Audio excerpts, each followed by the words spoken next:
नमस्कार, आप सभी का स्वागत है। मैं हूं आपके सामने एडवोकेट पारिजात।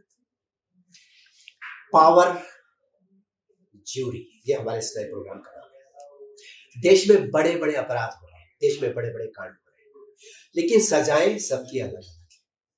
आप कभी ये नहीं कह सकते कि किसी व्यक्ति ने ये अपराध किया है तो उसको यही सजा मिलने वाली। मैं एक वकील हूं, मैं हर कोर्ट की किताबें मैंने पढ़ी है, क्राइम की सारी किस्से बहुत सारे मुझे मालूम है, लेकिन एक नया किस्सा है जिसके लिए आज मैं आपके सामने हाजिर हुआ। और हमारे साथ हमारी माननीय जूरी है, जिसके सदस्य जज अर्पित गुप्ता, जज नितिन, जज अशोक कुमार, जज तान्या, जज अंजलि, जज किरण। आज मैं पेश हुआ हूं एक ऐसे विक्टिम की कहानी लेकर आपके सामने। जिरह नहीं होगी, निवेदन होगा, यहाँ जिरह नहीं है, क्योंकि हमारी जूरी संवेदनशील जूरी है। ये उस दर्द को समझेगी जो मेरा विक्टिम, जिसका मैं वकील हूं, जो रोज सुबह से शाम तक हर पल महसूस कर रहा है। एक लड़की है 24 साल की, रोज कॉलेज जाती है, बड़े घर की नहीं है इसलिए बस से जाती है, बस स्टॉप पे खड़ी होती है। रोज लोग उसे बड़ी बुरी नजरों से देखते हैं, जो हर एक लड़की की जिंदगी की कहानी है। लड़कियां मेरे घर में भी है, जज लोग आप लोगों के घर में भी है, हम सब इंसान है। मैंने ये बात इसलिए की कि संवेदना सबसे महत्वपूर्ण मुद्दा है आज के इस पावर जूरी हमारे इस कार्यक्रम में। एक दिन एक मंचले ने उसे एक फिक्र खसा और उसने पलट के उसे डांट दिया, लेकिन बात यहीं पर खत्म नहीं हुई। 2-3 लोग जोश में आए और उन्होंने उसको पकड़ करके मारा भी। वो भागने में कामयाब हो गया, लेकिन वो जानवर, मैं माफी चाहता हूं, ये शब्द अदालत में बोले नहीं जाते, क्योंकि अदालत कहती है कि आप उसे इंसान के रूप में पेश करें, लेकिन वो इंसान हो तब तो पेश करें, वो जानवर है। मैं माफी चाहता हूं। उस जानवर ने एक जहर अपने दिल में बोल लिया, एक कांटा अपने दिल में बोल लिया और फैसला कर लिया कि मैं बदला नहीं करूंगा। और वो जानवर दोबारा आया पूरी तैयारी से, पता नहीं कहां से उसने इंतजाम किया, एक बोतल में एक जहर लेके आया। ये वही जहर है जिसे आप एसिड कहते हैं, जिसे आप तेजाब कहते हैं, जो फिल्मों में आप देखते हैं, अखबारों में पढ़ते हैं। और एक दिन वो लड़की अपनी मम्मी से ये बोल के आई थी कि मम्मी आज कॉलेज में पार्टी है, हो सकता है मुझे देर हो जाए। तो माँ ने ये सोचा कि आज बेटी थोड़ा सा देर हो जाएगी, कोई बात नहीं, लेकिन उसे ये पता नहीं था कि बेटी आज घर आएगी ही नहीं, क्योंकि बस स्टॉप पर वो जानवर अचानक आया, उसने बोतल का मुंह खोला और वो जहर उसके चेहरे पर डाल दिया। उसके बाद वो दर्द सह न सकी, वही बेहोश हो गई और लोगों ने उसे हॉस्पिटल पहुंचाया, फिर उसके घर को बनाया और उसकी माँ ने कहा नहीं ये सच नहीं है, ये कैसे हो सकता है, ऐसा ही लगता है ना, हॉस्पिटल में है बेटी, दर्द से तड़प रही है, जिंदगी और मौत के बीच में झूल रही है, मुझे आईसीयू में जाना पड़ेगा। माँ भी बेहोश हो जाती है, परिवार वाले हिम्मत देते हैं, जाते हैं, देखते हैं वो एक जिंदा लाश बन चुकी है, क्योंकि उसका चेहरा चल गया। मैं माफी चाहता हूं, मैंने बहुत लंबा वक्त लिया, लेकिन मैंने आपको बताने की कोशिश की माननीय जजेस कि ये हर घर की कहानी। मैंने कहा ना, हमारे घर में, सबके घरों में बेटियां हैं, बहुएं हैं, माँ है, हमारी बहन है, काम करने भी जाती है, पढ़ने भी जाती है। आज उसे पकड़ लिया गया है क्योंकि बयान दे दिया लड़की मरी नहीं है, लेकिन लड़की जिंदा नहीं है। मैं ये माफी के साथ कहना चाहूंगा कि ये अजीब बात है। आप कहोगे कि भी सजा किसकी है, वो जिंदा नहीं है, तो फिर जी हाँ, वो मर के जिएगी, वो मर चुकी है पर वो जिंदा है, उसकी सांस चल रही है, उसका बदन चल रहा है, उसके पैर चल रहे हैं, उसके हाथ चल रहे हैं, उसका दिल धड़कना बंद हो गया है, क्योंकि अब उसके पास जिंदगी का कोई सपना नहीं बचा।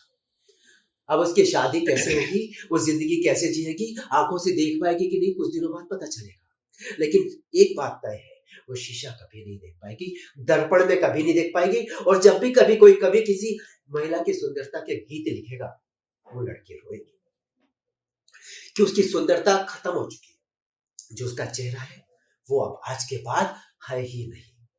सबसे पहले जज अर्पित गुप्ता, मैं आप लोगों से सबसे हाथ जोड़कर करबद्ध निवेदन करूंगा कि ऐसे जानवर को मौत की सजा दी जाए, मौत की सजा से कम सजा नहीं दी जाए। जज अर्पित गुप्ता सर, आप कृपा कर अपना वर्डिक्ट इस अदालत को पेश करें, आप क्या कहना चाहेंगे? सबसे पहले तो ऐसी किसी भी हरकत की निसंदेह कड़ी निंदा की जानी चाहिए। हम सबके द्वारा, हम किसी भी सोच से आते हों, समाज से आते हों, कुछ भी सोचते हो, कुछ भी समझते हो, ऐसी कोई भी हरकत करना समाज में एक्सेप्टेबल नहीं होना चाहिए, चाहे आप किसी भी पहलू से हो। लेकिन मैं ये भी मानता हूं हर सिक्के के दो पहलू होते हैं। ऑफ कोर्स ये जो हरकत हुई इसकी कोई भी सजा कम है, लेकिन जरूरी है कि आगे ऐसी हरकतें ना हो, आगे ऐसे लोग ना पैदा हो, ऐसी सिचुएशंस ना पैदा हो। उसके लिए हम कुछ स्टेप्स उठाएं और सजा ये सोच के दी जाए कि ये सिचुएशंस पैदा ही ना हो। आज हम एक को सजा दे सकते हैं, आगे और भी पैदा होंगे।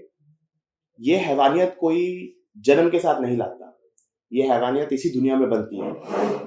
उसको खत्म करने के लिए हमें यह भी समझना जरूरी है कहीं कोई ऐसी सिचुएशंस या कोई ऐसे एलिमेंट्स किसी एंगल से तो नहीं आए जो ये सिचुएशन प्रोवोक हो गई है कि कोई इतना मजबूर हो गया कि वो ऐसी हरकत करे। Because as a male, as a man, as a human, मैं ये समझता हूँ कि ये हरकत कोई अपने माँ पिता से सीख के नहीं आता। हम सब परिवार के साथ रहते हैं, आई एम श्योर आप सब परिवार के साथ रहते हैं। कोई अपने परिवार में किसी को ये हरकत करना नहीं सिखाता, हंसी मजाक में भी, कि किसी पे कुछ भी ऐसा कर देना कि वो इंसान अपने आप को देख ना पाए, अपने आप को पहचान ना पाए। सो हाँ, इसकी सजा जो भी दी जाए वो कम है, लेकिन मैं ये जरूर कहूंगा कि आइडेंटिफाई करना चाहिए इससे और इससे पहले ऐसे जितनी किस्से कहानियां हुए हैं इस दुनिया में उनसे कि ये क्यों होते हैं। आज की डेट में हर आदमी मेंटली बहुत फ्रस्ट्रेटेड है, उन चीजों पे वर्क किया जाए। और इसकी सबसे बड़ी सजा ये होगी कि जब भी हम मेंटली फ्रस्ट्रेटेड हैं, हर आदमी अपने आप को इन चीजों से इंस्पायर करे कि अगर तुम कुछ ऐसा करना सोचते हो, कल को तुम्हारे और परिवार के साथ भी ऐसा हो सकता है। सो ये चीज सोचना, खुद को समझाना बहुत जरूरी है। और हम एक ऐसे समाज में रहते हैं जहां ऐसी हरकतें होती हैं, इससे बड़ी सजा अपने आप में कुछ नहीं है। Thank you my Lord. जज किरण, आप अपना वर्डिक्ट कीजिए। जी, जैसा कि आपने कहा कि हर घर में मतलब जो महिलाएं हैं वो हमारे घर में भी महिलाएं हैं, और लेकिन उनका जो एक प्रोस्पेक्टिव जो होता है और वो जो फेस करती हैं, मुझे लगता है कि भले ही उनके कोई भी, जैसे वो बहन है या फिर किसी की माँ है, उससे पहले उनका अपना खुद का एक वजूद होता है हर महिला का। जी। तेजाब फेंकना किसी के ऊपर, किसी महिला के ऊपर तेजाब फेंकना, मुझे लगता है कि वो सिर्फ उसके शरीर को नुकसान नहीं पहुंचाता है, उसकी आत्मा को झकझोर देता है, अंदर तक झकझोर देता है। वो लड़की, वो महिला, वो क्या फील उस टाइम पर करती है या फिर वो किन दुविधाओं से वो गुजर रही होती है, वो मुझे नहीं लगता है कि उसे आप, मैं या फिर कोई भी उस चीज को समझ सकता है। जी। तो और जहां तक बात है कि सजा की, तो सजा का ये है कि कानून जो है वो जीरो टॉलरेंस नीति को अपनाने के लिए बिल्कुल ही प्रतिबद्ध है कि कोई भी जो कानूनी जो कदम उठाए जाते हैं या फिर अदालत से कानूनी कार्रवाई जो की जाती है, जो कानून बनाए गए हैं, वो किसी भी कीमत पर ठुकराए नहीं जाएंगे। जो जीरो टॉलरेंस जो नीति है वो बिल्कुल अपनाई जानी चाहिए ऐसे मामलों में। आप क्या सजा देना चाहेंगे? मैं तो यही बोलूंगी कि जो जीरो टॉलरेंस नीति है उसके हिसाब से कि जो कानून में सजा है वही, बिल्कुल जो प्रावधान में जो है वो सजा मिलनी चाहिए। जी। इसका पालन भी करना चाहिए और एक सामाजिक दायित्व भी है। ये एक सामाजिक दायित्व भी है, ना सिर्फ कानूनी बल्कि एक सामाजिक दायित्व भी है कि हम इसको, जैसा कि अर्पित जी ने बताया, कि इसको आगे ना बढ़ने दिया जाए। ये एक सामाजिक दायित्व भी है। सबसे thank you Lord, thank you. जज नितिन, यस सर, मैं आपसे निवेदन करूंगा, कृपा कर आप एक ज्यूरी के महत्वपूर्ण सदस्य के रूप में अपना वर्डिक्ट दें ऐसे व्यक्ति को जिसने इतना दर्दनाक क्राइम अंजाम दिया है, उसे क्या सजा दी जाए। पहले तो मैं अर्पित जी से मैं आपसे निवेदन कर सकता हूँ, थोड़ा जोर से बोले ताकि सब सुन सके। ओके। अर्पित जी से मैं, जो इन्होंने कहा बिल्कुल सही कहा, जैसे कि हम सुनते आ रहे हैं कि ये सब चीजें होती जा रही हैं और रुक नहीं रही हैं। जैसे कि तेजाब वाली बात हो, चाहे रेप की हो, चाहे किसी भी चीज की बात हो, तो सेम वही एक कहानी है हर चीज के लिए कि कोई सजा या कोई एग्जाम्पल सेट नहीं हो रहा है इन चीजों के लिए जिससे कि ये चीजें रोकी जा सके। तो मेनली कोई ऐसा एग्जाम्पल चाहिए जो कि आगे ये चीजें सोचने पे भी मतलब उसको वो हो कि मैं क्या सोच रहा हूँ। मेनली आप चाहते हैं कि ऐसी सजा दी जाए क्योंकि वो एक मिसाल बने। हाँ, मिसाल क्या है, मौत की सजा तो नॉर्मल ये है कि चीजें पता चल जाती कि हाँ एक बार में इंसान मर गया, लेकिन उसको वो पेन सहे वो बंदा कि ये चीज होती है, इतना दुख होता है, वो चीज भी देखनी जरूरी है उसके लिए। और जैसे कि ये फ्रस्ट्रेशन वाली बात है, जो कि फ्रस्ट्रेशन हो जाती है, हम भी देखते हैं कि किसी को भी आजकल बहुत फ्रस्ट्रेशन है, थोड़ा सा भी किसी से बोल दो तो लड़ाई झगड़े चालू हो जाते हैं हर चीजों में। लेकिन इसका मतलब ये नहीं है किसी को इस तरह से हार्म करना कि उसका पूरा वजूद ही खत्म हो जाए, बहुत अच्छी बात। जी जी आगे वो कभी अपना चेहरा ही ना देख पाए या फिर कुछ सोच ही ना पाए अपने लिए, तो वो मतलब ये बहुत गलत चीज है। इसके लिए तो सजा जितनी दो उतनी कम है सर। तो आप मेरे कोई से। सजा बताना चाहेंगे या कहना चाहेंगे जो कोर्ट की सजा है वही सजा होनी चाहिए? सर मौत तो होनी चाहिए, और मेनली है कि एक ऐसा एग्जाम्पल भी उसके लिए सेट करना चाहिए कि ये चीजें आगे ना हो, इस तरीके से मौत देनी चाहिए। जी जी जी, thanks very much lordship, thank you. जज अंजलि, आप इस पर अपना जजमेंट क्या देना चाहेंगे इस केस के ऊपर? सर इसमें जैसा कि अर्पित जी ने बताया कि हमें जी। पहले जो क्या बोलते हैं, जो जिसने सजा करी है उसने उसके जिसने पीछे का crime किया है। क्राइम किया है, जी, जी। उसके पीछे का हमें वजह जानना जरूरी है, क्योंकि ओहो। पहले से जी। कोई नहीं करता है ये। जी, पहले जी, जी। उसको मतलब उसका माहौल देखना चाहिए कि क्या जी। है क्या नहीं। जी जी, बट ये बहुत ही बुरा है। हाँ, बहुत ही बुरा क्राइम है। ऐसा नहीं होना चाहिए किसी लड़की के साथ। जी, उसका जी। पूरा जीवन बर्बाद हो जाता है, जी, आगे जी। के लिए वो कुछ नहीं सोच सकती। जी तो इसके लिए जो हमारे प्रावधान में जो है हमारा, वो हमें करना चाहिए। और इसके लिए मतलब ऐसा आप बनाइए कि अगला कोई बंदा करे तो वो बहुत सोच समझ के, मतलब ये नहीं होना चाहिए, कोई सोचे भी ना ये सब काम जी, जैसा करने। जज नितिन ने कहा, आप भी वही बिल्कुल, कह रहे हैं कि एक बिल्कुल, मिसाल बने ऐसी सजा। बिल्कुल। जी, ऐसा कुछ मतलब या तो एकदम से मार देना तो बहुत मतलब कि छोटी सजा। चला छोटी जी। सजा है, जी। या तो पूरा आजीवन कारावास जैसे कुछ होना चाहिए।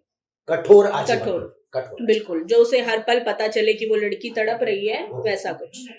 Thank you my Lord. जज अशोक, आप क्या जजमेंट इस पर देना चाहेंगे? देखिए, मैं तो जो भी हमारे तीनों जजेस ने जो भी बताया गया है जी एकदम ठीक है, लेकिन मैं एक तरफा नहीं सोचता हूँ, मैं दोनों तरफ देखूंगा। जी क्योंकि लड़के ने क्यों इतना बड़ा कदम उठाया, जी उसके पीछे भी क्या कहानी है, क्या चीज है, क्या वजह रही है उनकी, तो वही चीज है। लेकिन आज भी देखा जाए तो महिलाओं का निकलना घर से दुर्लभ हो गया है। जी जी हर चीज में देखा जाए, कोई लड़की आज कहते हैं घर से निकलते टाइम 10 बार सोचती है, जी बस में जाए, ट्रेन में जाए, किसी जगह भी जाएगा तो वो सेफ नहीं है कहीं भी आज की डेट में। जी तो ये लड़कियों के प्रति, ये कोई भी हो, आज छोटी सी बच्ची भी है वो भी सेफ नहीं है। मैं तो ये कहता हूँ जो भी चीज है, उस इंसान को जो सजा देनी है उसको दो। जी मौत की सजा उसको ऐसे मत दो, जी। उसको आएगी मौत, लेकिन उसे तिल तिल मरे। उसको हर चीज, उसने जो क्राइम किया है जी उसको हर चीज से सोचता रहे, मिनटों मिनटों में, हर सेकंड में, जी। मैंने क्या किया है, मेरी क्या गलती थी। जी। तो लेकिन सबसे बड़ी गलती तो उस लड़की की थी, जब उस लड़की ने पहली बार उसको कभी भी उसे टोका या रोका, उसे अपनी फैमिली को बताना चाहिए था। आज कोई भी बच्चा सहम जाता है, कोई भी लड़का उसे बाहर मतलब जाते हैं लोग भी, हमारी बहन बेटियां भी जाती है, जो भी जाते हैं तो चुप हो जाती हैं। जी वो क्यों डरती हैं? मेरे माता पिता जी। वो क्या कहेंगे। वो उल्टा आजकल क्या है, सबके घर की समस्या अलग है। जी। किसी की फैमिली थोड़ा सा बच्ची को देखती है, आजकल भी गांव देहात में एक छोटी सी बात लेके खड़े हो जाते हैं, जी। ये लड़की का ही कसूर होगा, जी। ये लड़की का। लेकिन सपोर्ट करना चाहिए आज बेटियों को। जी जी जी। सबसे पहली बात तो यही चीज है। मैं तो कहूंगा उसको सजा दो, लेकिन उसे ऐसी सजा दीजिए रोज वो तिल तिल के मरे वो इंसान। क्योंकि आने वाली महिलाएं हैं, छोटी सी बच्ची, वो आगे कुछ हमारे देश का गौरव है ये बेटियां। जैसा जज नितिन ने कहा, जज अंजलि ने कहा, जज अशोक ने भी वही कहा कि वो सजा एक मिसाल बने जिसको देखकर आगे दोबारा कोई जानवर ऐसी हरकत करने की सोच भी ना सके। जज तान्या, आप क्या इस पर अपना जजमेंट देना चाहेंगे?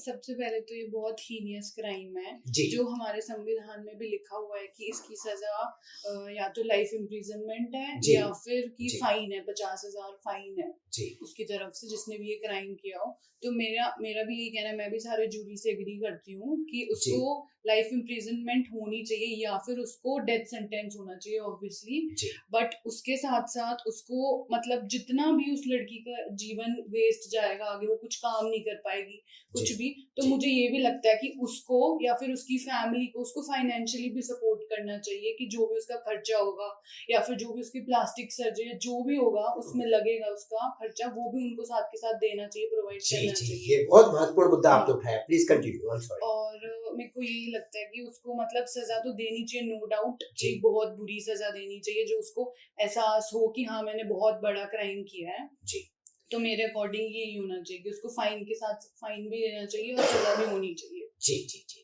थैंक्स लॉर्डशिप, थैंक यू जज तान्या, आप सभी को शुक्रिया। बस इसका समाहार करते हुए, आज की इस जूरी का इस सेशन का समाहार करते हुए मैं कहूंगा बहुत धन्यवाद। आप सबने सिटीजन जस्टिस को न्याय दिया है, अपने अपने कर्तव्य को अंजाम तक जी। प्लीज कहिए। पैजा जी इजाजत चाहूंगा। जी मैं एक छोटा सा कंक्लूजन और देना चाहता हूँ। जी। हम लोग सब अग्री कर रहे हैं इस बात पे कि जी सजा ऐसी देनी चाहिए जो मिसाल हो।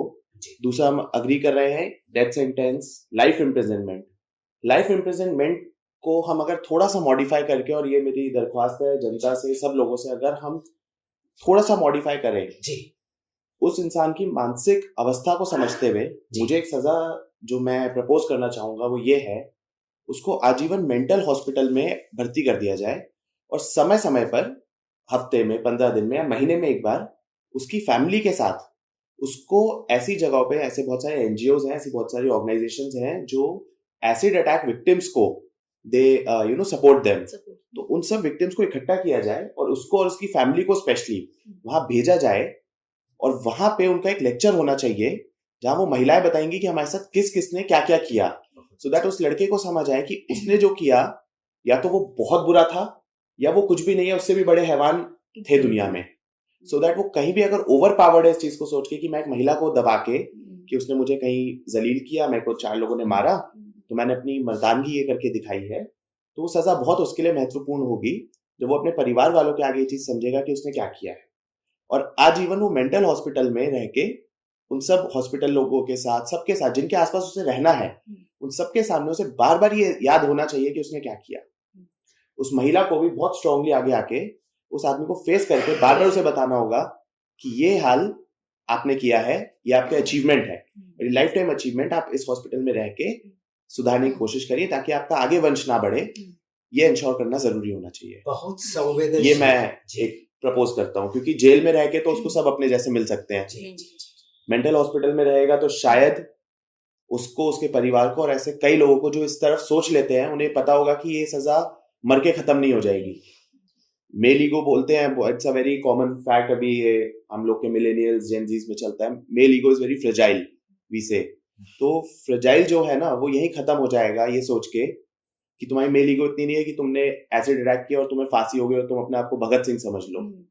वो मेल ईगो वही खत्म हो जाएगा जब तुम्हें पता होगा लाइफ टाइम के लिए तुम्हें जिंदा भी रहना है, और जो वो महिला गुजरेगी कि जिंदा होके भी वो मर नहीं सकती, तुम भी उससे बहुत कम परसेंटेज में लेकिन कुछ सहने के काबिल बनोगे। Thank you my lordship. Thank जो यू। जस्टिस हमारी ज्यूरी ने दिया है उसको थोड़ा सा संक्षेप में एक बार बता के फिर आज के सेशन का समाहार करूंगा। जज नितिन, जज अशोक और जज अंजलि ने कहा कि सजा ऐसी दी जाए कि एक मिसाल बने ताकि आगे कोई दोहरा न सके। जज किरण और जज तान्या, जज अर्पित ने कहा कि कानून का ध्यान रखते हुए कानून में जो प्रावधान है वो सजा दी जाए, लेकिन अंत में जो एक बात उन्होंने कही वो संपूर्णता हो गई, फुल सर्किल, पूरा जस्टिस उसमें। उन्होंने कहा उसको मर जाने के बाद उसको न्याय नहीं, वो भगत सिंह समझेगा अपने आप को, उसको वो सजा दो कि उसको हर पल रियलाइज हो कि उसने गलत किया। और उन्होंने देखी संवेदना उसके प्रति भी दिखाई। ये जज का कर्तव्य होता है जिसने क्राइम किया, जिसको मैं जानवर कह रहा था, इन्होंने कहा कि उसको रियलाइज हो, उसका इस तरह से आप मेंटल हॉस्पिटल में रख करके ट्रीटमेंट करें, उसके बाद में उन एसिड अटैक विक्टिम्स से उनको मिलवाए और वहां को उनसे माफी मांगे और स्वीकार करें कि मुझसे भूल गई है। शायद थोड़ी राहत उनको मिल सकेगी जो इस दर्द के साथ बाकी अपनी सारी जिंदगी जीने की कोशिश करेंगी। बहुत शुक्रिया आप सभी का, बहुत शुक्रिया आप सबको, बहुत धन्यवाद। हम फिर मिलेंगे थैंक यू पावर जीवी पर। Thank you thank you.